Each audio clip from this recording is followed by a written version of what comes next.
والله دوعام وهي شيخ كمان تمندريج بيو خوش فايدة هيستر دعاية ناكم بالله إما وقت درويش حقاني تصوفي شاركة قلت جناب الشيخ فؤاد إما يا دنيا ما فرز لسلمان إن شاء الله وهاتونا ليلة القدر بذكري خواو وبكلامي خواو بشونيجو بقرآن خوانين يادك إنه إن شاء الله بالله زور دلم خوشة براسي بس لنا يكشوا دلم ناخوشة رمضان روي أرولا رمضان روي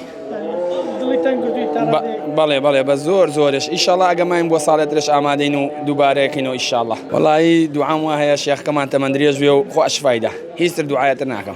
بله والله خوي القرآن هاتوا خوي القرآن خوا بس يكاي ترى أو بيسنا جواز في كينو بعداش غيلا خويا بعداش غيلا خويا بله بالتأكيد ويترو خويا زاني شنو بعداشية